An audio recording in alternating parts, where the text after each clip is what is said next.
Hello दोस्तों, आपका एके research में स्वागत है। जी हाँ दोस्तों, आज के दोस्तों जो हमारा यानी कि प्रैक्टिस है तो वो प्रैक्टिस सेट दोस्तों 4 नंबर का है। जो दोस्तों यूपी पेट का क्वेश्चन आंसर हम लोग करा रहे हैं ऑलरेडी। तो ये दोस्तों प्रैक्टिस सेट हमारा 4 है। आई थिंक अभी तक आपने सारे वीडियो देखे होंगे तो आपको दोस्तों पता चल रहा होगा कैसे क्वेश्चन आंसर आ रहे हैं। तो ये दोस्तों हमारा जो प्रैक्टिस सेट है इसके हम क्वेश्चन आंसर करते हैं। अगर वीडियो आपको अच्छा लगे तो प्लीज़ चैनल को लाइक शेयर सब्सक्राइब जरूर कीजिएगा। ऐसे वीडियो बनाने में बहुत मेहनत लगती है दोस्तों। तो चलिए बढ़ते हैं अपने क्वेश्चनों की तरफ। ये इसमें से हमारा जो पहला प्रश्न आता है, पहला प्रश्न में है दोस्तों, इसमें से पूछा गया है कि निम्नलिखित में से किस भारतीय राज्य की सीमा भूटान के साथ नहीं मिलती दोस्तों। तो किसकी नहीं मिलती? तो दोस्तों इनमें से एक ऑप्शन है तो वो दोस्तों ऑलरेडी मेघालय है जिससे नहीं मिलती, सिक्किम से मिलती, अरुणाचल प्रदेश से मिलती, पश्चिम बंगाल से मिलती है। देखो दोस्तों, मैंने सारे क्वेश्चनों में ऑलरेडी पहले से आंसर टिक कर रखे हैं ताकि दोस्तों हम डायरेक्ट क्वेश्चन और आंसर करें, ऑप्शन को बीच में ना रखें ताकि दोस्तों आपको कम समय बचे और ज़्यादा क्वेश्चन अटेंड हो। चलिए बढ़ते हैं नेक्स्ट प्रश्न की तरफ। तो नेक्स्ट प्रश्न आता है दूसरा नंबर, कौन सा भारतीय राज्य यानी उत्तर पश्चिम और दक्षिण में बांग्लादेश से घिरा हुआ है? तो दोस्तों त्रिपुरा है। जो त्रिपुरा दोस्तों तीनों तरफ से दोस्तों घिरा हुआ है। फिर इसके बाद तीसरा नंबर प्रश्न आता है। तीसरे नंबर प्रश्न में पूछा गया है कि लोकप्रिय नृत्य यानी कि विदेशिया किस भारतीय राज्य से संबंधित है? तो दोस्तों ये बिहार से रिलेटेड है। चौथा नंबर है, निम्नलिखित में से कौन सा विश्व का सर्वोच्च पर्यावरण संरक्षण पुरस्कार है? तो दोस्तों ये गोल्डन पांडा पुरस्कार है। फिर इसके बाद फिफ्थ नंबर प्रश्न आता है। फिफ्थ नंबर प्रश्न है, इसमें से क्या पूछा जा रहा है कि विश्व की जनसंख्या दिवस किस दिन मनाया जाता है? तो दोस्तों 11 जुलाई को मनाया जाता है। फिर इसके बाद नेक्स्ट आता है, एडीबी यानी एशिया विकास बैंक की स्थापना किस वर्ष हुई थी? तो दोस्तों ये 1966 को हुई थी।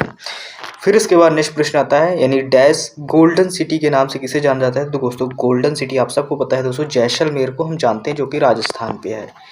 फिर 8 नंबर प्रश्न आता है। 8 नंबर प्रश्न में क्या पूछा जा रहा है आपसे कि विंग्स ऑफ फायर नामक पुस्तक के लेखक कौन है? दोस्तों doctor APJ Abdul Kalam wings of fire के दोस्तों राइटर हैं। फिर 9 नंबर प्रश्न आता है, लोकसभा का कोरम कुल सदस्य संख्या का कितना होता है? तो दोस्तों 1/10 होता है। दोस्तों 1/10 दोस्तों ये लोकसभा में कोरम होता है दोस्तों, उसके आधार पर संख्याओं को निर्धारित किया जाता है। फिर 10 नंबर प्रश्न आता है। 10 नंबर में क्या पूछा गया है? 10 नंबर में पूछा गया है, भारतीय अर्थव्यवस्था के उदारीकरण यानी अग्रदूत यानी पैनियार किसको कहा जाता है? दोस्तों ये डॉक्टर मनमोहन सिंह को कहा जाता है। फिर इसके बाद नेक्स्ट प्रश्न आता है। नेक्स्ट प्रश्न यानी कि 11th नंबर प्रश्न आता है। 11th नंबर प्रश्न है दोस्तों, इसमें से क्या पूछा गया है? इसमें से पूछा जा रहा है कि भारतीय आर्थिक समीक्षा प्रकाशित करता है क्या वित्त मंत्रालय? दोस्तों ये प्रकाशित करता है किसकी? भारतीय आर्थिक समीक्षा जो करता है वो वित्त मंत्रालय करता है, वही प्रकाशित करता है। फिर इसके बाद आता है, CRR का संक्षिप्त रूप क्या है? जी हाँ दोस्तों, CRR का संक्षिप्त रूप क्या है? तो दोस्तों नकद आरक्षित अनुपात बोलते हैं इसे। फिर इसके बाद 13 नंबर प्रश्न आता है। 13 नंबर प्रश्न में क्या है? 13 नंबर प्रश्न में है, भारत के में प्रथम यानी कृषि विश्वविद्यालय की स्थापना हुई थी दोस्तों पत्तन नगर में हुई थी। फिर 14 नंबर प्रश्न आता है, योजना आयोग का पदेन अध्यक्ष होता है कौन? दोस्तों भारत का प्रधानमंत्री होता है। फिर इसके बाद नेक्स्ट प्रश्न आता है, 15 नंबर प्रश्न आता है, यानी वायु दाब को मापने को यंत्र को क्या कहते हैं? तो दोस्तों उसको बैरोमीटर बोलते हैं। फिर इसके बाद नेक्स्ट प्रश्न आता है, 16 नंबर प्रश्न आ जाता है। 16 नंबर प्रश्न दोस्तों, इसमें से यानी घुटनों का जोड़ होता है दोस्तों, यानी कोर संधि की वजह से दोस्तों घुटनों का जोड़ होता है। फिर इसके बाद नेक्स्ट आता है 17 नंबर, मानव शरीर की दूसरी सबसे बड़ी ग्रंथि कौन सी है? तो दोस्तों कौन सी है? वो दोस्तों अग्न्याशय आ जाती है। मानव जो ग्रंथि है दोस्तों, मानव शरीर की जो दूसरी सबसे बड़ी ग्रंथि है वो दोस्तों आ जाती है अग्न्याशय। फिर इसके बाद नेक्स्ट प्रश्न आता है, 18 नंबर प्रश्न आ जाता है। 18 नंबर प्रश्न में है, सोल्डर किन दो धातुओं से मिलकर मिश्र धातु बना हुआ है? तो सोल्डर को आपको बताना है तो टिन और दोस्तों सीसा, ठीक है, इसे SN और PB बोलते हैं। इसको मैंने थोड़ा लिख दिया था ताकि आपको समझ में ज़्यादा बेटर आए। फिर इसके बाद 19 नंबर प्रश्न आता है, फार्मिक एसिड किसके द्वारा उत्पन्न होता है? तो दोस्तों ये लाल चींटी द्वारा उत्पन्न होता है फार्मिक एसिड। 20 नंबर प्रश्न आता है। 20 नंबर प्रश्न में पूछा जा रहा है आपसे कि भारत के संविधान का कौन सा अनुच्छेद मौलिक अधिकारों के परिवर्तन के लिए असंवैधानिक उपचार प्रदान करता है? यह अनुच्छेद 32 के तहत। फिर इसके बाद 21 नंबर प्रश्न आता है, निम्नलिखित में से किस अनुच्छेद में यह उल्लेख किया गया है कि नीति निर्देशक सिद्धांत न्यायालय द्वारा परिवर्तनीय नहीं है? ये दोस्तों अनुच्छेद 37 के द्वारा। फिर इसके बाद नेक्स्ट प्रश्न की तरफ बढ़ते हैं। नेक्स्ट प्रश्न आता है 22 नंबर प्रश्न आता है। 22 नंबर प्रश्न में पूछा जा रहा है आपसे कि भारत के संविधान में निम्नलिखित में से कौन सा अनुच्छेद समान नागरिक संहिता से संबंधित है? तो दोस्तों अनुच्छेद 44 है।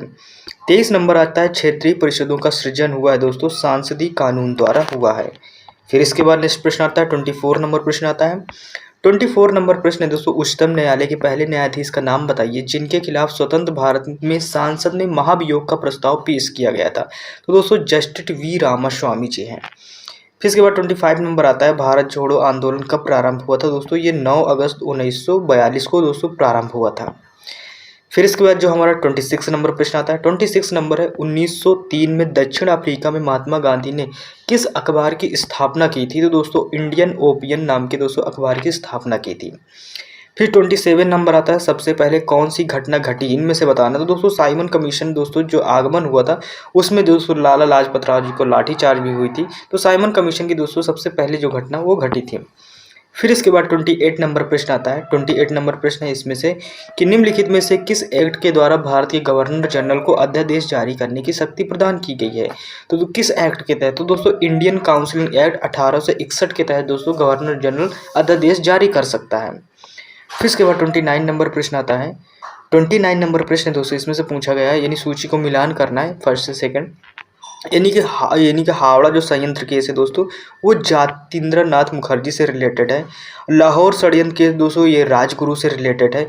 दिल्ली षड्यंत्र केस दोस्तों यानी कस्टर आगिमी चंद दोस्तों जिसे अमीर चंद बोलते हैं। फिर इसके बाद नेक्स्ट प्रश्न आता है, यानी कि आलिमपुर षड्यंत्र केस ये अरविंद घोष से रिलेटेड है। फिर इसके बाद नेक्स्ट प्रश्न आता है, नेक्स्ट प्रश्न की तरफ बढ़ते हैं हमारे, यानी कि इधर आते हैं। नेक्स्ट प्रश्न ये दोस्तों उसका पूर्ण मिलान है। इसमें से 30 नंबर प्रश्न आता है। 30 नंबर प्रश्न है, महान अशोक किस वंश का शासक था। दोस्तों ये मौर्य वंश का था। वह एकमात्र वायसराय कौन थे जिनकी भारत में हत्या हुई थी। दोस्तों लॉर्ड मेयो की दोस्तों भारत में हत्या हुई थी, मारे गए थे। 32 नंबर प्रश्न आता है कि गौतम बुद्ध का ज्ञान कहाँ से प्राप्त हुआ था। दोस्तों ये बोध गया से इनको ज्ञान की प्राप्ति हुई थी। 33 नंबर प्रश्न आता है, सूची फर्स्ट को सूची सेकंड से मिलान कीजिए और सूची में दिए गए कोड का प्रयोग कर सही उत्तर चुनिए। यानी कि सूची फर्स्ट और सेकंड है, यानी कि बाबर का दोस्तों काबुल, फिर अकबर का दोस्तों यानी कि सिकंदरा, जहांगीर का दोस्तों लाहौर और शाहजहां को दोस्तों आगरा। ये दोस्तों दफनाए गए हुए इनके जो मकबरे बने हैं उनका नाम है दोस्तों। फिर इसके बाद नेक्स्ट प्रश्न की तरफ बढ़ते हैं। 34 नंबर प्रश्न आता है। 34 नंबर है, निम्नलिखित में से किसने सोमपुर महाविहार का निर्माण कराया था। तो किसने किया था दोस्तों, ये धर्मपाल ने करवाया था। फिर 35 नंबर आता है, भारत के उत्तर पश्चिमी भाग में शीतकाल में निम्नलिखित में से कारण का वर्षा होती है। तो दोस्तों पश्चिमी विभव के कारण वर्षा होती है। फिर इसके बाद नेक्स्ट प्रश्न की तरफ बढ़ते हैं। 36 नंबर प्रश्न आता है। 36 नंबर हमारा प्रश्न है, क्या पूछ रहा है हमसे कि निम्नलिखित में से कौन सा भारत और विश्व का एकमात्र तैरता हुआ राष्ट्रीय उद्यान है। तो दोस्तों कीबुल दोस्तों लामजाओ राष्ट्रीय उद्यान दोस्तों ये तैरता हुआ भारत का एकमात्र दोस्तों राष्ट्रीय उद्यान है। फिर इसके बाद 37 नंबर प्रश्न आता है, निम्नलिखित में से कौन सी एशिया की सबसे बड़ी खारे पानी की झील है। तो वो दोस्तों चिल्का झील है। विश्व का सबसे ऊंचा पठार कौन सा है दोस्तों, वो तिब्बती पठार है। फिर इसके बाद 39 नंबर प्रश्न आता है। 39 नंबर है दोस्तों, किस देश में कोयले का सर्वोच्च भंडारण है। दोस्तों वो यूएसए में है।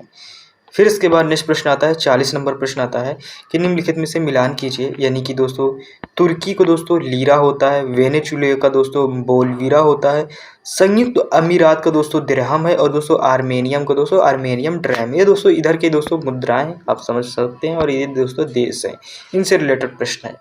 फिर इसके बाद नेक्स्ट प्रश्न आता है, क्या आता है 61 नंबर प्रश्न आता है। 61 नंबर प्रश्न पूछ रहा है, इसमें से पूछा जा रहा है आपसे कि अगस्त 2023 में प्रस्तावित उत्तर प्रदेश शिक्षा सेवा चयन सेवा आयोग का मुख्यालय कहाँ होगा। तो दोस्तों ये प्रयागराज में इसका मुख्यालय होगा। फिर इसके बाद नेक्स्ट प्रश्न आता है। इसमें से टोटल दोस्तों जीएस के प्रश्न हम करा रहे हैं, बीच में कुछ क्वेश्चन छूट गए वो दोस्तों मैथ वैथ के क्वेश्चन हैं तो हम आपको छोड़ दिए गए हैं। फिर इसके बाद नेक्स्ट प्रश्न की तरफ बढ़ते हैं। नेक्स्ट प्रश्न क्या आता है इसमें से, नेक्स्ट प्रश्न है 62 नंबर। 62 नंबर हमसे पूछ रहा है कि मार्च 2023 में वन वर्ल्ड टीबी समिटी 2023 का आयोजन कहाँ किया गया है। दोस्तों इसको वाराणसी में किया गया है। 63 है, नए संसद भवन में कुल कितने सदस्यों की बैठने की व्यवस्था है। दोस्तों नए संसद सदन में जो बैठने की व्यवस्था है दोस्तों वो 212 से 72 लोगों की बैठने की व्यवस्था की गई है। फिर इसके बाद नेक्स्ट प्रश्न आता है, यानी 64 नंबर प्रश्न आता है। 64 नंबर प्रश्न दोस्तों, यानी कि अप्रैल 2023 में कौन सा देश नाटो का 21वां सदस्य बना है। वो दोस्तों फिनलैंड है। फिर मई 2023 में भारत के किस देश में आपदा सहायक यानी प्रदान करने हेतु ऑपरेशन वरुण चलाया गया था। वो म्यांमार चलाया गया था। फिर इसके बाद नेक्स्ट प्रश्न आता है 66 नंबर प्रश्न आता है, भारत का पहला डिजिटल साइंस पार्क कहाँ बनाया जा रहा है। तो दोस्तों वो तिरुवनंतपुरम में बनाया जा रहा है। 67 नंबर है, जून 2023 में नंद बाबा दुग्ध मिशन योजना किस राज्य में शुरू की गई है। दोस्तों वो उत्तर प्रदेश में शुरू की गई है।